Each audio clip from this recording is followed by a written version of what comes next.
ये क्या सवाल है आज का? नमस्कार। मैं एचडीएफसी बैंक, मेरे पास है 200 शेयर 980 के रेट पे खरीदा हुआ, और दूसरा शेयर है जियो फाइनेंस 300 शेयर 300 के रेट पर खरीदा हुआ। तो क्या करूं? दोनों पर सलाह चाहते हैं आप? हाँ, दोनों में सलाह है। ठीक है। निमेश जी, सवाल आपने सुना है। 2 शेयर्स पर राय चाहती हैं रश्मि जी। एक जियो फाइनेंस है और एचडीएफसी बैंक है। एचडीएफसी बैंक के इनके पास 200 शेयर्स हैं और 980 का इनका खरीद भाव रहा है।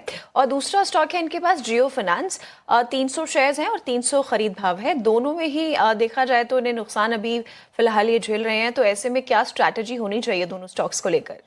नजरिया क्या है? नजरिया अगर पता चलेगा तो बेटर रहेगा। शॉर्ट रश्मि जी, टर्म के एक लिए बार है, लॉन्ग टर्म आप अगर नजरिया शेयर कर सकें एक्सपर्ट के साथ, शॉर्ट टर्म के लिए देख रही हैं, लॉन्ग टर्म के लिए?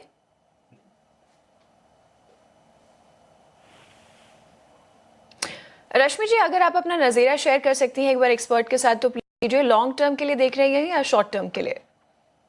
टर्म के लिए सोच के रखा है। एक बार फिर से रिपीट करेंगे प्लीज? लॉन्ग टर्म के लिए Long सोच के रखा है। ठीक है, हाँ, एवरेज कर सकती हूँ। ठीक है। तो निमेश जी, लॉन्ग टर्म का नजरिया चाहती हैं और एवरेज भी कर सकती हैं। ठीक है, चलो बढ़िया है। दोनों कंपनी फंडामेंटली स्ट्रांग है, और पर्टिकुलरली एचडीएफसी बैंक के अंदर आपने जो एंट्री ली है और 980 के प्राइस लिया, अभी 770 के आसपास चल रहा है। मेरी राय यही कि आप एसआईपी मोड के अंदर ये स्टॉक के अंदर एक्यूमुलेट करें धीरे धीरे। जो कुछ भी चैलेंजेस थी बैंक के सामने, वो काफी हद तक चैलेंजेस जो है वो खत्म हुई दिख रही है।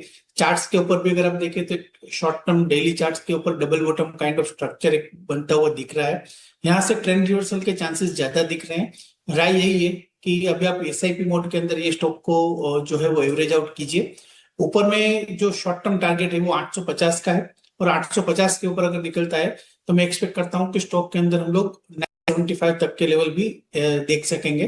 तो ऑल ओवर एचडीएफसी बैंक के अंदर नजरिया मेरा एक लॉन्ग टर्म के हिसाब से बुलिश है, और मैं आपको एसआईपी मोड के अंदर एवरेज आउट करने की सलाह देता हूँ। जियो फाइनेंस के अंदर जिस तरह से चार्ट सेटअप है, काफी करेक्शन आ चुका है, और यहाँ पर भी मुझे लग रहा है कि अगर आपका लॉन्ग टर्म का नजरिया है तो जियो फाइनेंस के अंदर भी आप एवरेज करके चल सकती है। नीचे की तरफ जो सपोर्ट एरिया बन रहा है वो स्ट्रॉन्ग सपोर्ट एरिया, वो 225 235 के जोन के अंदर है। फिलहाल पिछले 2-3 दिनों से हम लोग एक अच्छा बाइंग इंटरेस्ट देख रहे हैं। तो राय यही है कि अगर आपके पास स्पेस है, आप एवरेज आउट कर सकते हैं, तो जियो फाइनेंस के अंदर भी आप एवरेज आउट कर सकते हैं। शॉर्ट टर्म में मुझे लग रहा है कि 265 तक के लेवल देखने को मिल सकता है। ऑलराइट, तो ये सलाह दोनों ही शेयरों पर आती हुई लेवल्स आपको बता दिए हैं। आगे बढ़ेंगे।